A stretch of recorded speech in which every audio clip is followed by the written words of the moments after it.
The Shades, a Socratic Fantasy. A short story by Vladimir G. Korlenko. 1. A month and 2 days had elapsed since the judges, amid the loud acclaim of the Athenian people, had pronounced the death sentence against the philosopher Socrates because he had sought to destroy faith in the gods. What the gadfly is to the horse, Socrates was to Athens. The gadfly stings the horse in order to prevent it from dozing off and to keep it moving briskly on its course. The philosopher said to the people of Athens, "I am your gadfly. My sting pricks your conscience and arouses you when you are caught napping. Sleep not, people of Athens, awake and seek the truth." The people arose in their exasperation and cruelly demanded to be rid of their gadfly. "Perchance both of his accusers, Meletus and Anytus, are wrong," said the citizens, on leaving the court after sentence had been pronounced. "But after all, whither do his doctrines tend? What would he do? He has wrought confusion. He overthrows beliefs that have existed since the beginning. He speaks of new virtues which must be recognized and sought for. He speaks of a divinity hitherto unknown to us. The blasphemer, he deems himself wiser than the gods. No, 'twere better we remain true to the old gods whom we know. They may not always be just. Sometimes they may flare up in unjust wrath, and they may also be seized with a wanton lust for the wives of mortals. But did not our ancestors live with them in the peace of their souls? Did not our forefathers accomplish their heroic deeds with the help of these very gods? And now the faces of the Olympians have paled, and the old virtue is out of joint. What does it all lead to? Should not an end be put to this impious wisdom once for all?" Thus the citizens of Athens spoke to one another as they left the place, and the blue twilight was falling. They had determined to kill the restless gadfly in the hope that the countenances of the gods would shine again. And yet, before their souls arose the mild figure of the singular philosopher. There were some citizens who recalled how courageously he had shared their troubles and dangers at Potidaea, how he alone had prevented them from committing the sin of unjustly executing the generals after the victory over the Arginusii, how he alone had dared to raise his voice against the tyrants who had had 1,500 people put to death, speaking to the people on the marketplace concerning shepherds and their sheep. "Is not he a good shepherd?" he asked, "who guards his flock and watches over its increase? Or is it the work of the good shepherd to reduce the number of his sheep and disperse them, and of the good ruler to do the same with his people? Men of Athens, let us investigate this question." And at this question of the solitary, undefended philosopher, the faces of the tyrants paled, while the eyes of the youths kindled with the fire of just wrath and indignation. Thus, when on dispersing after the sentence, the Athenians recalled all these things of Socrates, their hearts were oppressed with heavy doubt. Have we not done a cruel wrong to the son of Sophroniscus?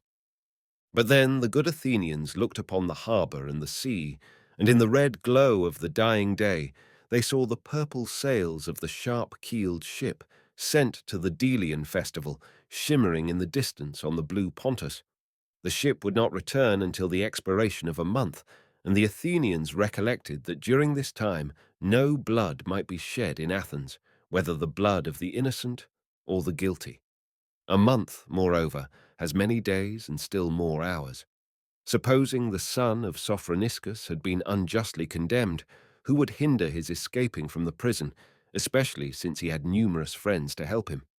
Was it so difficult for the rich Plato, for Aeschines and others to bribe the guards?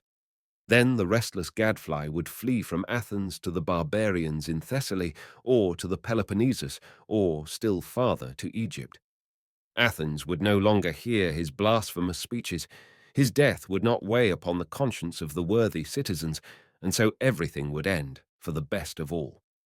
Thus said many to themselves that evening, while aloud they praised the wisdom of the Demos and the Heliasts. In secret, however, they cherished the hope that the restless philosopher would leave Athens, fly from the hemlock to the barbarians, and so free the Athenians of his troublesome presence and of the pangs of consciences that smote them for inflicting death upon an innocent man. 32 times since that evening had the sun risen from the ocean and dipped down into it again. The ship had returned from Delos and lay in the harbour with sadly drooping sails, as if ashamed of its native city. The moon did not shine in the heavens, the sea heaved under a heavy fog, and on the hills lights peered through the obscurity like the eyes of men gripped by a sense of guilt. The stubborn Socrates did not spare the conscience of the good Athenians. "We part. You go home, and I go to death," he said to the judges after the sentence had been pronounced. "I know not, my friends, which of us chooses the better lot." As the time had approached for the return of the ship, many of the citizens had begun to feel uneasy. Must that obstinate fellow really die? And they began to appeal to the consciences of Aeschines, Phaedo, and other pupils of Socrates, trying to urge them on to further efforts for their master. "Will you permit your teacher to die?" they asked reproachfully in biting tones. "Or do you grudge the few coins it would take to bribe the guard?" In vain, Crito besought Socrates to take to flight and complained that the public was upbraiding his disciples with lack of friendship and with avarice. The self-willed philosopher refused to gratify his pupils or the good people of Athens. "Let us investigate," he said. "If it turns out that I must flee, I will flee. But if I must die, I will die. Let us remember what we once said. The wise man need not fear death. He need fear nothing but falsehood. Is it right to abide by the laws we ourselves have made, so long as they are agreeable to us, and refuse to obey those which are disagreeable? If my memory does not deceive me, I believe we once spoke of these things. Did we not?" "Yes, we did," answered his pupil. "And I think all were agreed as to the answer?" "Yes." "But perhaps what is true for others is not true for us." "No, truth is alike for all, including ourselves. But perhaps when we must die and not someone else, truth becomes untruth." "No, Socrates, truth remains the truth under all circumstances." After his pupil had thus agreed to each premise of Socrates in turn, he smiled and drew his conclusion. "If that is so, my friend, mustn't I die? Or has my head already become so weak that I am no longer in a condition to draw a logical conclusion? Then correct me, my friend, and show my erring brain the right way." His pupil covered his face with his mantle and turned aside. "Yes," he said, "now I see you must die." And on that evening, when the sea tossed hither and thither and roared dully under the load of fog, and the whimsical wind in mournful astonishment gently stirred the sails of the ships, when the citizens meeting on the streets asked one another, "Is he dead?" and their voices timidly betrayed the hope that he was not dead, when the first breath of awakened conscience touched the hearts of the Athenians like the first messenger of the storm, and when it seemed the very faces of the gods were darkened with shame, on that evening at the sinking of the sun, the self-willed man drank the cup of death. The wind increased in violence and shrouded the city more closely in the veil of mist, angrily tugging at the sails of the vessels delayed in the harbour. And the Erinyes sang their gloomy songs to the hearts of the citizens and whipped up in their breasts that tempest which was later to overwhelm the denouncers of Socrates. But in that hour, the first stirrings of regret were still uncertain and confused. The citizens found more fault with Socrates than ever because he had not given them the satisfaction of fleeing to Thessaly. They were annoyed with his pupils because in the last days they had walked about in sombre mourning attire, a living reproach to the Athenians. They were vexed with the judges because they had not had the sense and the courage to resist the blind rage of the excited people. They bore even the gods' resentment. "To you, ye gods, have we brought this sacrifice," spoke many. "Rejoice, ye unsatiable. I know not which of us chooses the better lot." Those words of Socrates came back to their memory, those his last words to the judges and to the people gathered in the court. Now he lay in the prison quiet and motionless under his cloak, while over the city hovered mourning, horror, and shame. Again he became the tormentor of the city, he who was himself no longer accessible to torment. The gadfly had been killed, but it stung the people more sharply than ever. Sleep not this night, O men of Athens, sleep not. You have committed an injustice, a cruel injustice, which can never be erased. 2. During those sad days, Xenophon, the general, a pupil of Socrates, was marching with his 10,000 in a distant land, amid dangers, seeking a way of return to his beloved fatherland. Aeschines, Crito, Critobulus, Phaedo, and Apollodorus were now occupied with the preparations for the modest funeral. Plato was burning his lamp and bending over a parchment. The best disciple of the philosopher was busy inscribing the deeds, words, and teachings that marked the end of the sage's life. A thought is never lost, and the truth discovered by a great intellect illumines the way for future generations like a torch in the dark. There was one other disciple of Socrates. Not long before, the impetuous Ctesippus had been one of the most frivolous and pleasure-seeking of the Athenian youths. He had set up beauty as his sole god, and had bowed before Clinias as its highest exemplar. But since he had become acquainted with Socrates, all desire for pleasure and all light-mindedness had gone from him. He looked on indifferently while others took his place with Clinias. The grace of thought and the harmony of spirit that he found in Socrates seemed 100 times more attractive than the graceful form and the harmonious features of Clinias. With all the intensity of his stormy temperament, he hung on the man who had disturbed the serenity of his virginal soul, which for the first time opened to doubts as the bud of a young oak opens to the fresh winds of spring. Now that the master was dead, he could find peace neither at his own hearth nor in the oppressive stillness of the streets, nor among his friends and fellow disciples. The gods of hearth and home and the gods of the people inspired him with repugnance. "I know not," he said, "whether ye are the best of all the gods to whom numerous generations have burned incense and brought offerings. All I know is that for your sake the blind mob extinguished the clear torch of truth, and for your sake sacrificed the greatest and best of mortals." It almost seemed to Ctesippus as though the streets and marketplaces still echoed with the shrieking of that unjust sentence. And he remembered how it was here that the people clamoured for the execution of the generals who had led them to victory against the Argonisi, and how Socrates alone had opposed the savage sentence of the judges and the blind rage of the mob. But when Socrates himself needed a champion, no one had been found to defend him with equal strength. Ctesippus blamed himself and his friends, and for that reason he wanted to avoid everybody, even himself, if possible. That evening he went to the sea, but his grief grew only the more violent.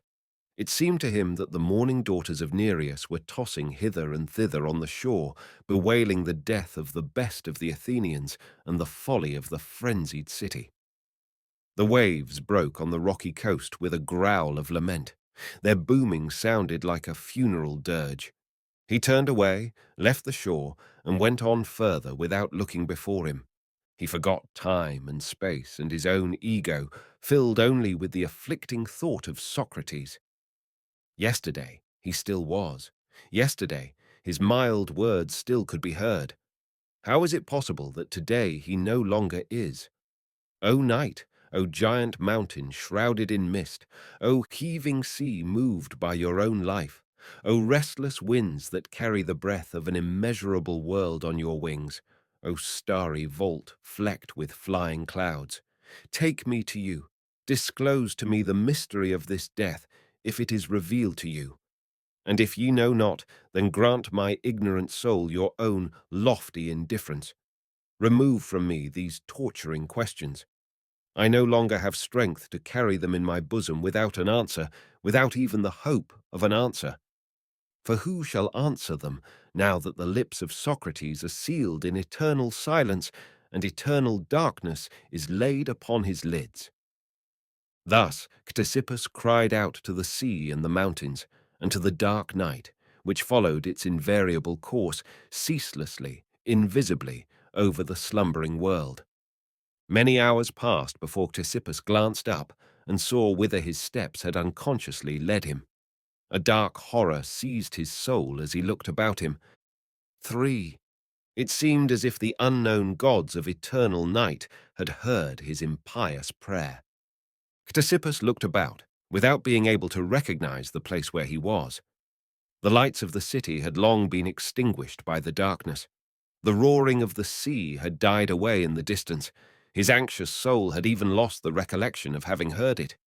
No single sound, no mournful cry of nocturnal bird, nor whir of wings, nor rustling of trees, nor murmur of a merry stream broke the deep silence. Only the blind will-o'-the-wisps flickered here and there over rocks, and sheet lightning, unaccompanied by any sound, flared up and died down against crag peaks.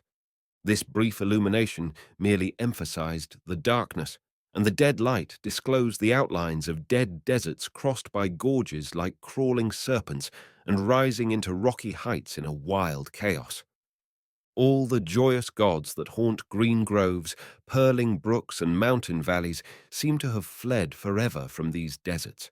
Pan alone, the great and mysterious Pan, was hiding somewhere nearby in the chaos of nature, and with mocking glance seemed to be pursuing the tiny ant that a short time before had blasphemously asked to know the secret of the world and of death. Dark, senseless horror overwhelmed the soul of Ctesippus.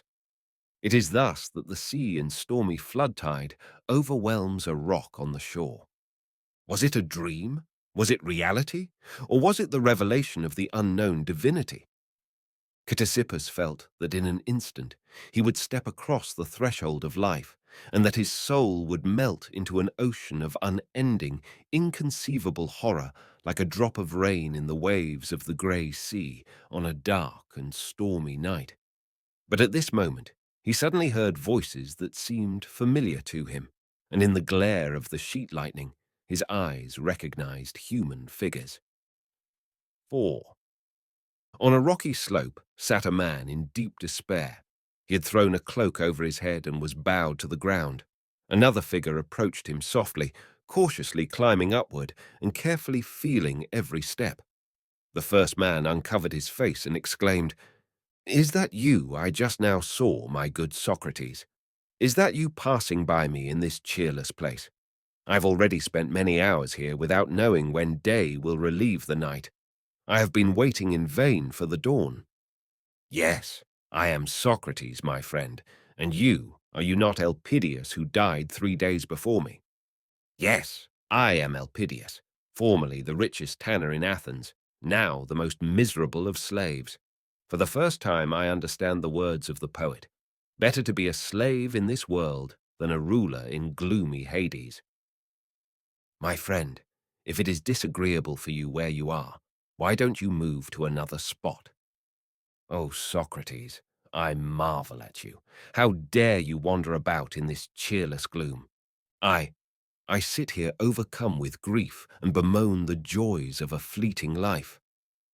Friend Elpidias, like you, I too was plunged in this gloom when the light of earthly life was removed from my eyes. But an inner voice told me, 'Tread this new path without hesitation,' and I went. But whither do you go, O son of Sophroniscus? Here there is no way, no path, not even a ray of light, nothing but a chaos of rocks, mist, and gloom." "True, but my Elpidias, since you are aware of this sad truth, have you not asked yourself what is the most distressing thing in your present situation?" "Undoubtedly the dismal darkness." "Then one should seek for light. Perchance you will find here the great law, that mortals must in darkness seek the source of life. Do you not think it is better so to seek than to remain sitting in one spot?" "I think it is. Therefore I keep walking. Farewell." "O good Socrates, abandon me not. You go with sure steps through the pathless chaos in Hades. Hold out to me but a fold of your mantle. If you think it is better for you too, then follow me, friend Elpidias." And the two shades walked on. while the soul of Ctesippus, released by sleep from its mortal envelope, flew after them, greedily absorbing the tones of the clear Socratic speech. "Are you here, good Socrates?" The voice of the Athenian again was heard. "Why are you silent? Converse shortens the way, and I swear, by Hercules, never did I have to traverse such a horrid way." "Put questions, friend Elpidias.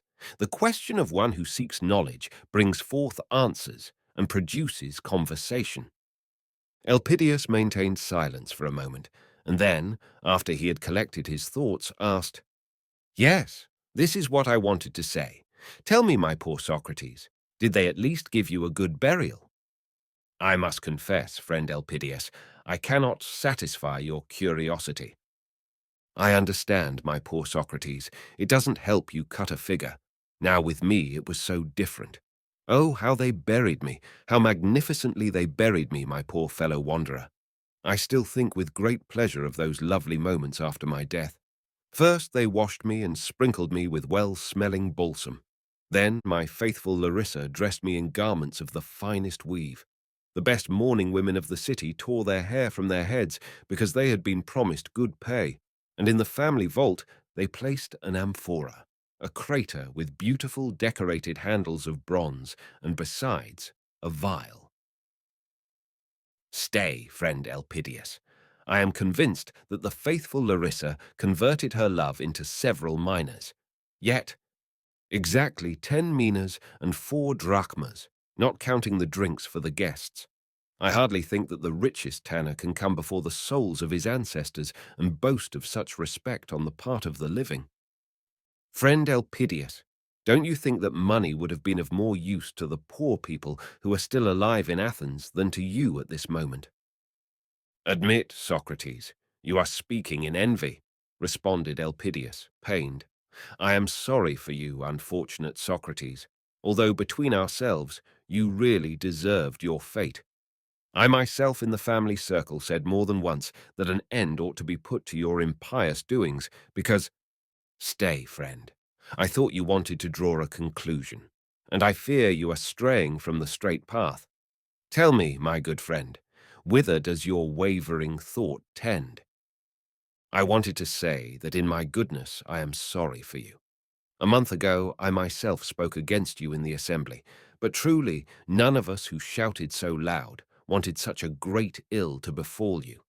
Believe me, now I am all the sorrier for you, unhappy philosopher." "I thank you. But tell me, my friend, do you perceive a brightness before your eyes?" "No, on the contrary, such darkness lies before me that I must ask myself whether this is not the misty region of Orcus. This way, therefore, is just as dark for you as for me?" "Quite right. If I am not mistaken, you are even holding on to the folds of my cloak." "Also true. Then we are in the same position. You see, your ancestors are not hastening to rejoice in the tale of your pompous burial. Where is the difference between us, my good friend?" "But Socrates, have the gods enveloped your reason in such obscurity that the difference is not clear to you? Friend, if your situation is clearer to you, then give me your hand and lead me, for I swear, by the dog, you let me go ahead in this darkness." "Cease your scoffing, Socrates. Do not make sport, and do not compare yourself, your godless self, with a man who died in his own bed." "Ah, I believe I am beginning to understand you. But tell me, Elpidias, do you hope ever again to rejoice in your bed?" "Oh, I think not." "And was there ever a time when you did not sleep in it?" "Yes. That was before I bought goods from Agesilaus at half their value. You see that Agesilaus is really a deep-dyed rogue." "Ah, never mind about Agesilaus. Perhaps he is getting them back from your widow at a quarter their value. Then wasn't I right when I said that you were in possession of your bed only part of the time?" "Yes, you were right." "Well, and I too was in possession of the bed in which I died part of the time. Proteus, the good guard of the prison, lent it to me for a period. Oh, if I had known what you were aiming at with your talk, I wouldn't have answered your wily questions. By Hercules, such profanation is unheard of. He compares himself with me. Why, I could put an end to you with 2 words if it came to it. Say them, Elpidias, without fear. Words can scarcely be more destructive to me than the hemlock. Well then, that is just what I wanted to say. You unfortunate man, you died by the sentence of the court and had to drink hemlock. But I have known that since the day of my death, even long before. And you, unfortunate Elpidias, tell me what caused your death. Oh, with me, it was different, entirely different. You see, I got the dropsy in my abdomen. An expensive physician from Corinth was called who promised to cure me for 2 minas, and he was given half that amount in advance. I am afraid that Larissa, in her lack of experience in such things, gave him the other half too. Then the physician did not keep his promise. That's it. And you died from dropsy? Ah, Socrates, believe me, 3 times it wanted to vanquish me, and finally it quenched the flame of my life. Then tell me, did death by dropsy give you great pleasure? Oh, wicked Socrates, don't make sport of me. I told you it wanted to vanquish me 3 times. I bellowed like a steer under the knife of the slaughterer, and begged the Parcae to cut the thread of my life as quickly as possible. That doesn't surprise me. But from what do you conclude that the dropsy was pleasanter to you than the hemlock to me? The hemlock made an end of me in a moment. I see. I fell into your snare again, you crafty sinner. I won't enrage the gods still more by speaking with you, you destroyer of sacred customs. Both were silent, and quiet reigned. But in a short while, Elpidias was again the first to begin a conversation. Why are you silent, good Socrates? My friend, didn't you yourself ask for silence? I am not proud, and I can treat men who are worse than I am considerately. Don't let us quarrel. I did not quarrel with you, friend Elpidias, and did not wish to say anything to insult you. I am merely accustomed to get at the truth of things by comparisons. My situation is not clear to me. You consider your situation better, and I should be glad to learn why. On the other hand, it would not hurt you to learn the truth, whatever shape it may take. Well, no more of this. Tell me, are you afraid? I don't think that the feeling I now have can be called fear. I am afraid, although I have less cause than you to be at odds with the gods. But don't you think that the gods, in abandoning us to ourselves here in this chaos, have cheated us of our hopes? That depends upon what sort of hopes they were. What did you expect from the gods, Elpidias? Well, well, what did I expect from the gods? What curious questions you ask, Socrates. If a man throughout life brings offerings, and at his death passes away with a pious heart, and with all that custom demands, the gods might at least send someone to meet him, at least one of the inferior gods, to show a man the way. But that reminds me. Many a time when I begged for good luck in traffic in hides, I promised Hermes calves. And you didn't have luck? Oh, yes, I had luck, good Socrates, but I understand you had no calf. Bah! Socrates, a rich tanner and not have calves. Now I understand. You had luck, had calves, but you kept them for yourself, and Hermes received nothing. You're a clever man. I've often said so. I kept only 3 of my 10 oaths, and I didn't deal differently with the other gods. If the same is the case with you, isn't that the reason, possibly, why we are now abandoned by the gods? To be sure, I ordered Larissa to sacrifice a whole hecatomb after my death. But that is Larissa's affair, whereas it was you, friend Elpidias, who made the promises. That's true, that's true. But you, good Socrates, could you, godless as you are, deal better with the gods than I, who was a god-fearing tanner?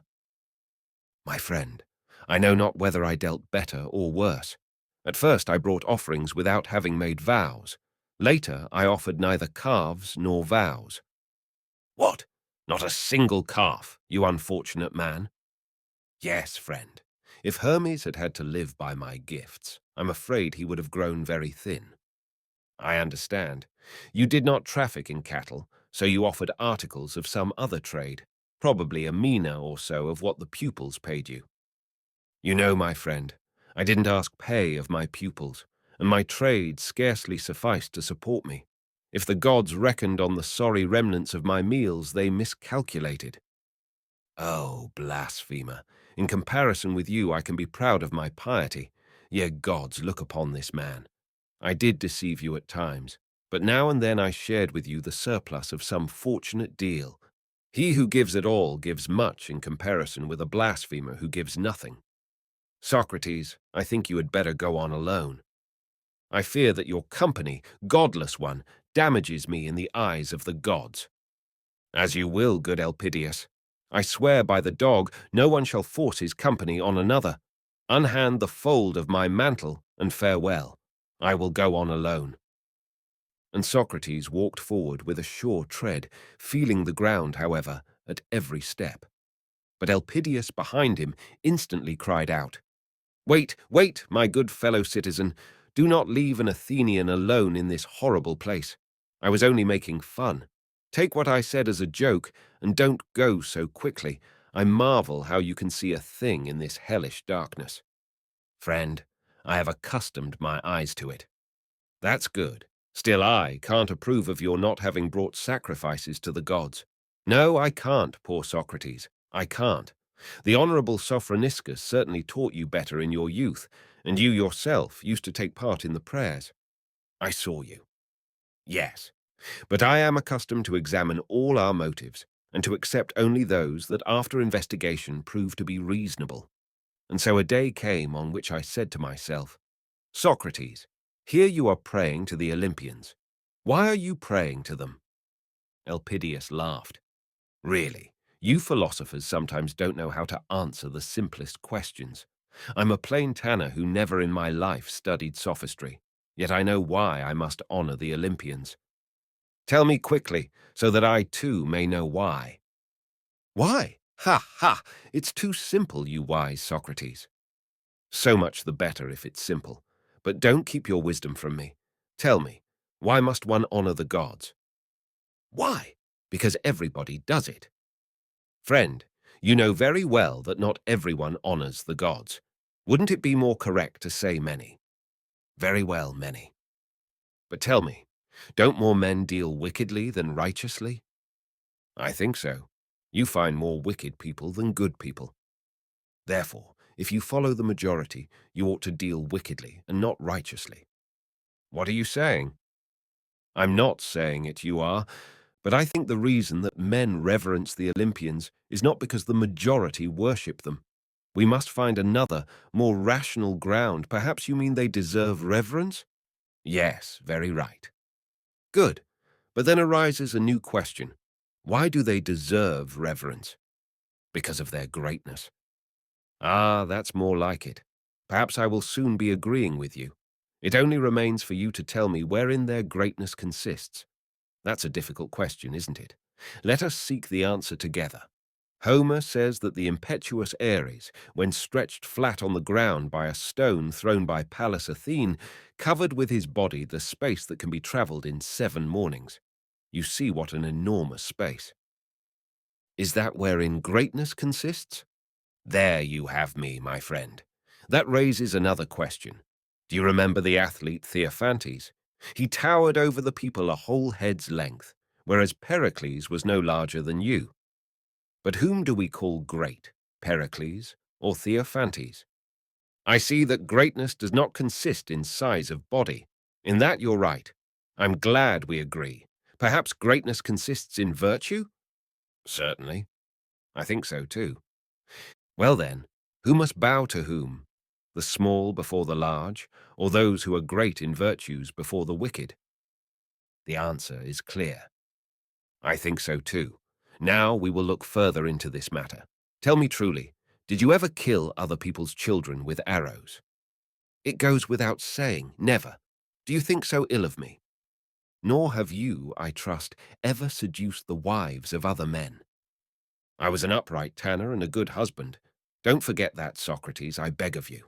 You never became a brute, nor by your lustfulness gave your faithful Larissa occasion to revenge herself on women whom you had ruined, and on their innocent children.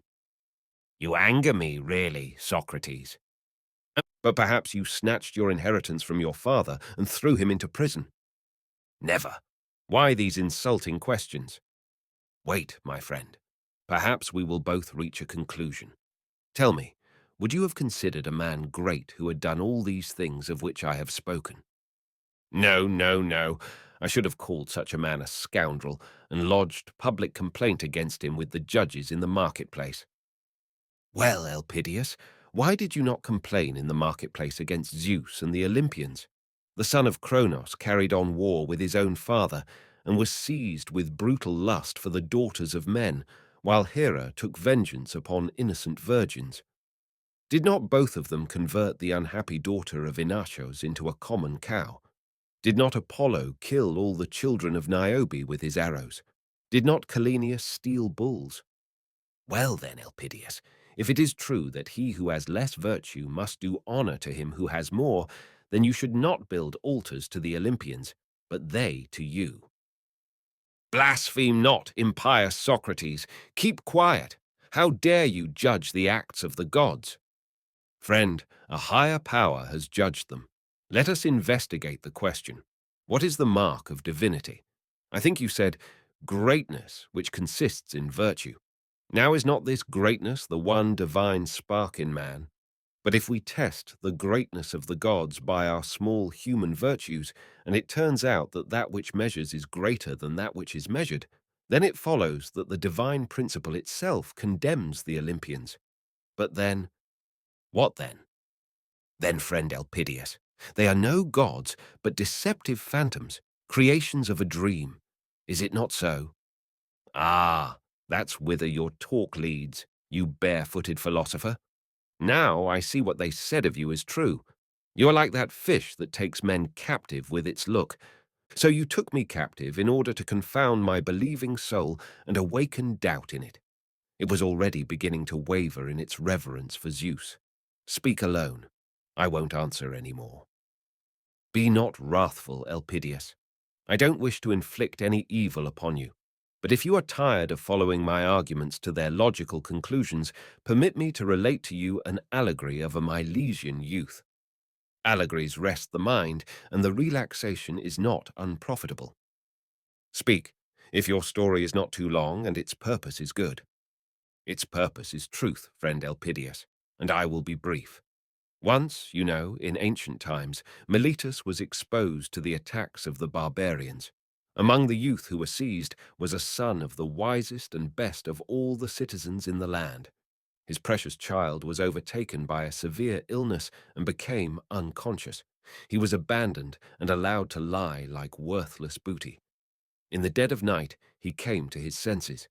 High above him glimmered the stars. Round about stretched the desert, and in the distance he heard the howl of beasts of prey. He was alone. He was entirely alone, and besides that, the gods had taken from him the recollection of his former life. In vain he racked his brain.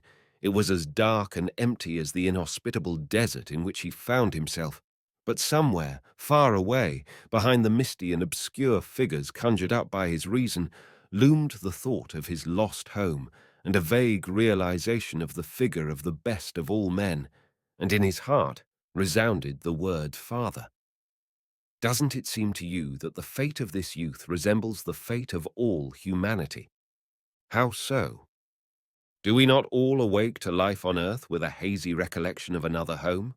And does not the figure of the great unknown hover before our souls? Continue, Socrates, I am listening.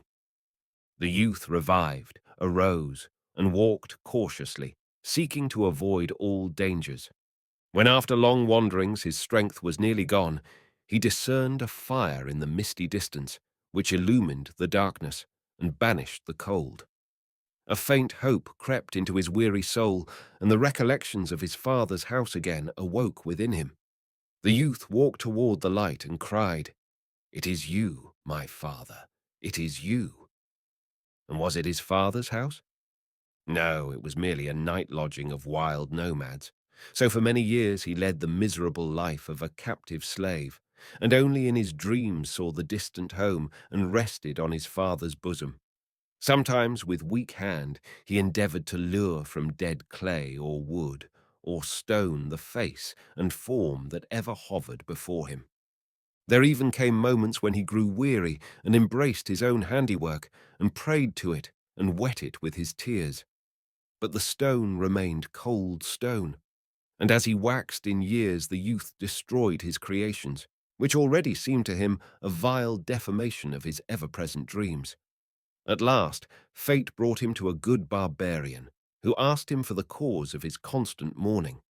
When the youth confided to him the hopes and longings of his soul, the barbarian, a wise man, said, "The world would be better did such a man and such a country exist as that of which you speak. But by what mark would you recognize your father?" "In my country," answered the youth, "they reverenced wisdom and virtue and looked up to my father as to the master." "Well and good," answered the barbarian. "I must assume that a kernel of your father's teaching resides in you. Therefore, take up the wanderer's staff and proceed on your way. Seek perfect wisdom and truth, and when you have found them, cast aside your staff. There will be your home and your father." And the youth went on his way at break of day. Did he find the one whom he sought? He is still seeking. Many countries, cities, and men has he seen. He has come to know all the ways by land. He has traversed the stormy seas. He has searched the courses of the stars in heaven by which a pilgrim can direct his course in the limitless deserts. And each time that on his wearisome way an inviting fire lighted up the darkness before his eyes, his heart beat faster and hope crept into his soul. "That is my father's hospitable house," he thought. And when a hospitable host would greet the tired traveller and offer him the peace and blessing of his hearth, the youth would fall at his feet and say with emotion, "I thank you, my father. Do you not recognize your son?" And many were prepared to take him as their son, for at that time children were frequently kidnapped. But after the first glow of enthusiasm, the youth would detect traces of imperfection, sometimes even of wickedness. Then he would begin to investigate and to test his host with questions concerning justice and injustice, and soon he would be driven forth again upon the cold, wearisome way. More than once he said to himself, "I will remain at this last hearth. I will preserve my last belief. It shall be the home of my father." Do you know, Socrates, perhaps that would have been the most sensible thing to do. So he thought sometimes, but the habit of investigating, the confused dream of a father, gave him no peace. Again and again he shook the dust from his feet. Again and again he grasped his staff. Not a few stormy nights found him shelterless. Doesn't it seem to you that the fate of this youth resembles the fate of mankind? Why? Does not the race of man make trial of its childish belief and doubt it while seeking the unknown? Doesn't it fashion the form of its father in wood, stone, custom, and tradition? And then man finds the form imperfect, destroys it, and again goes on his wanderings in the desert of doubt, always for the purpose of seeking something better. Oh, you cunning sage, now I understand the purpose of your allegory, and I will tell you to your face that if only a ray of light were to penetrate this gloom, I would not put the Lord on trial with unnecessary questions. "Friend, the light is already shining," answered Socrates. 5. It seemed as if the words of the philosopher had taken effect. High up in the distance, a beam of light penetrated a vapory envelope and disappeared in the mountains. It was followed by a second and a third. There beyond the darkness, luminous genii seemed to be hovering, and a great mystery seemed about to be revealed, as if the breath of life were blowing, as if some great ceremony were in process. But it was still very remote. The shades descended thicker and thicker. Foggy clouds rolled into masses, separated, and chased one another endlessly, ceaselessly. A blue light from a distant peak fell upon a deep ravine. The clouds rose and covered the heavens to the zenith. The rays disappeared and withdrew to a greater and greater distance, as if fleeing from this veil of shades and horrors. Socrates stood and looked after them sadly. Elpidias peered up at the peak full of dread. "Look, Socrates, what do you see there on the mountain?" "Friend," answered the philosopher, "let us investigate our situation. Since we are in motion, we must arrive somewhere, and since earthly existence must have a limit, I believe that this limit is to be found at the parting of two beginnings. In the struggle of light with darkness, we attain the crown of our endeavors.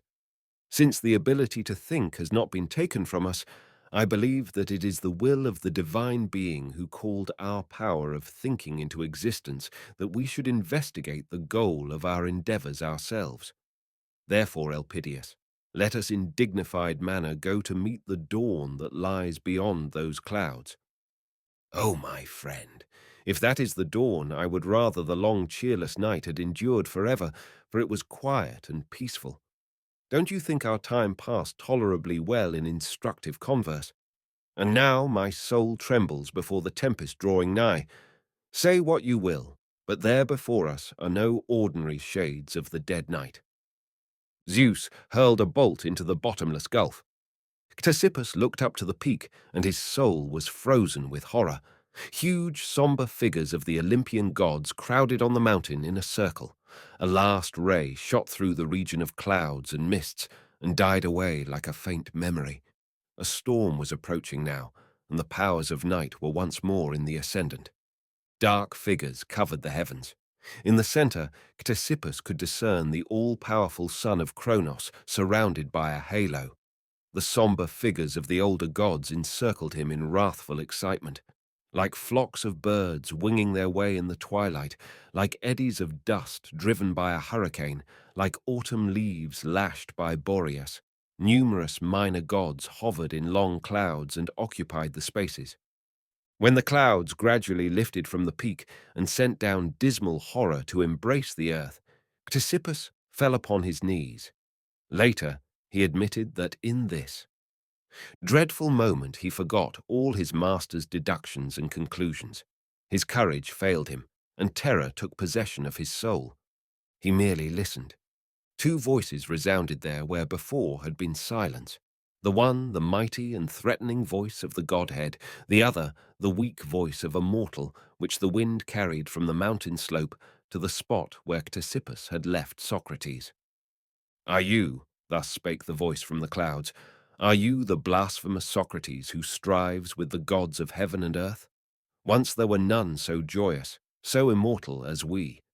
Now, for long we have passed our days in darkness because of the unbelief and doubt that have come upon earth. Never has the mist closed in on us so heavily as since the time your voice resounded in Athens, the city we once so dearly loved. Why did you not follow the commands of your father, Sophroniscus?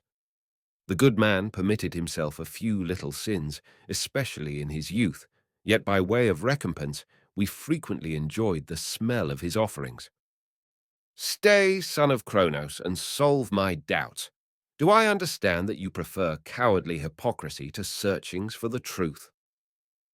At this question, the crags trembled with the shock of a thundering peal. The first breath of the tempest scattered in the distant gorges. But the mountains still trembled, for he who was enthroned upon them still trembled. And in the anxious quiet of the night, only distant sighs could be heard. In the very bowels of the earth, the chained Titans seemed to be groaning under the blow of the son of Kronos. "Where are you now, you impious questioner?" Suddenly came the mocking voice of the Olympian. "I am here, son of Kronos, on the same spot. Nothing but your answer can move me from it. I am waiting." Thunder bellowed in the clouds like a wild animal, amazed at the daring of a Libyan tamer's fearless approach. At the end of a few moments, the voice again rolled over the spaces. "Son of Sophroniscus, is it not enough that you bred so much skepticism on earth that the clouds of your doubt reached even to Olympus? Indeed, many a time when you were carrying on your discourse in the marketplaces, or in the academies, or on the promenades, it seemed to me as if you had already destroyed all the altars on earth, and the dust were rising from them up to us here on the mountain. Even that is not enough. Here before my very face, you will not recognize the power of the immortals. Zeus, thou art wrathful. Tell me, who gave me the demon which spoke to my soul throughout my life and forced me to seek the truth without resting? Mysterious silence reigned in the clouds. Was it not you? You are silent? Then I will investigate the matter. Either this divine beginning emanates from you or from someone else. If from you, I bring it to you as an offering.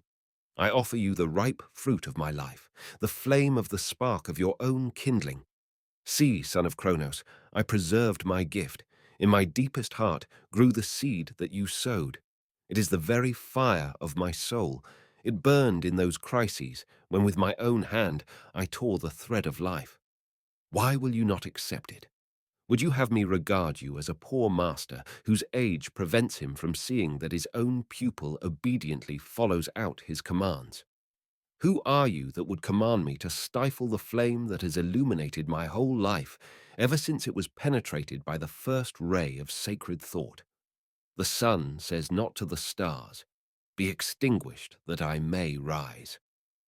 The sun rises, and the weak glimmer of the stars is quenched by its far, far stronger light. The day says not to the torch, "Be extinguished, you interfere with me." The day breaks, and the torch smokes, but no longer shines. The divinity that I am questing is not you who are afraid of doubt. That divinity is like the day, like the sun, and shines without extinguishing other lights. The God I seek is the God who would say to me, "Wanderer, give me your torch. You no longer need it, for I am the source of all light. Searcher for truth, set upon my altar the little gift of your doubt, because in me is its solution." If you are that God, hearken to my questions. No one kills his own child, and my doubts are a branch of the eternal spirit, whose name is truth. Round about, the fires of heaven tore the dark clouds, and out of the howling storm again resounded the powerful voice.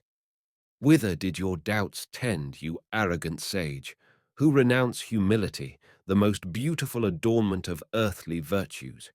You abandoned the friendly shelter of credulous simplicity to wander in the desert of doubt.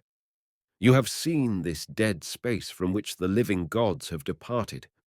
Will you traverse it, you insignificant worm, who crawl in the dust of your pitiful profanation of the gods? Will you vivify the world? Will you conceive the unknown divinity to whom you do not dare to pray? You miserable digger of dung, soiled by the smut of ruined altars, are you perchance the architect who shall build the new temple? Upon what do you base your hopes, you who disavow the old gods and have no new gods to take their place? The eternal night of doubts unsolved, the dead desert, deprived of the living spirit. This is your world, you pitiful worm, who gnawed at the living belief which was a refuge for simple hearts, who converted the world into a dead chaos. Now then, where are you, you insignificant, blasphemous sage? Nothing was heard but the mighty storm roaring through the spaces. Then the thunder died away, the wind folded its pinions, and torrents of rain streamed through the darkness like incessant floods of tears which threatened to devour the earth and drown it in a deluge of unquenchable grief. It seemed to Ctesippus that the master was overcome, and that the fearless, restless, questioning voice had been silenced forever. But a few moments later, it issued again from the same spot. Your words, son of Kronos, hit the mark better than your thunderbolts. The thoughts you have cast into my terrified soul have haunted me often, and it has sometimes seemed as if my heart would break under the burden of their unendurable anguish. Yes, I abandon the friendly shelter of credulous simplicity.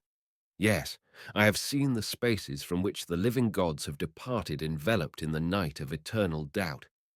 But I walked without fear, for my demon lighted the way, the divine beginning of all life. Let us investigate the question.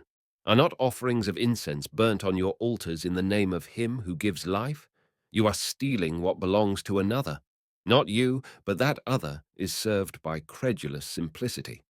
Yes, you are right. I am no architect. I am not the builder of a new temple. Not to me was it given to raise from the earth to the heavens the glorious structure of the coming faith.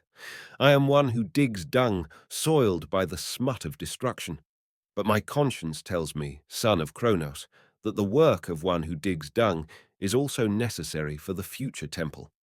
When the time comes for the proud and stately edifice to stand on the purified place, and for the living divinity of the new belief to erect his throne upon it, I, the modest digger of dung, will go to him and say, "Here am I who restlessly crawled in the dust of disavowal.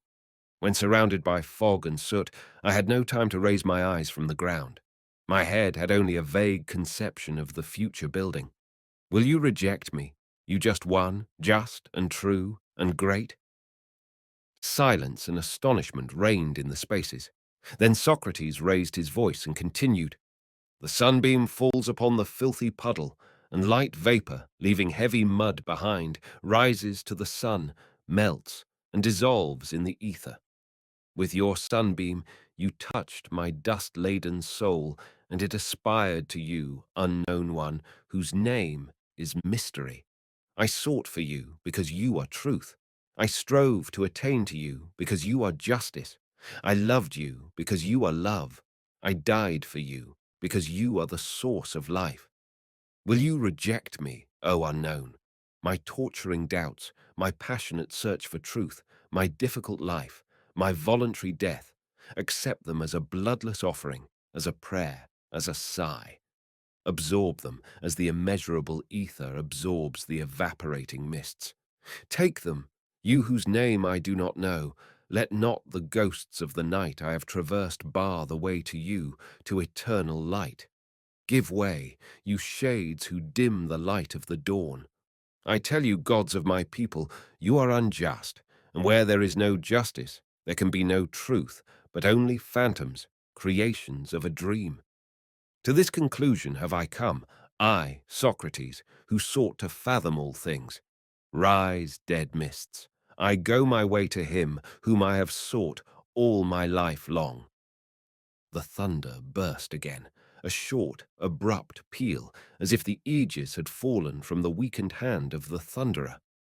Storm voices trembled from the mountains, sounding dully in the gorges, and died away in the clefts. In their place resounded other marvelous tones. When Chrysippus looked up in astonishment, a spectacle presented itself, such as no mortal eyes had ever seen. The night vanished, the clouds lifted, and godly figures floated in the azure like golden ornaments on the hem of a festive robe. Heroic forms glimmered over the remote crags and ravines, and Elpidius, whose little figure was seen standing at the edge of a cleft in the rocks, stretched his hands toward them, as if beseeching the vanishing gods for a solution of his fate. A mountain peak now stood out clearly above the mysterious mist, gleaming like a torch over dark blue valleys. The son of Kronos, the thunderer, was no longer enthroned upon it, and the other Olympians too were gone. Socrates stood alone in the light of the sun under the high heavens. Ctesippus was distinctly conscious of the pulse beat of a mysterious life, quivering throughout nature, stirring even the tiniest blade of grass.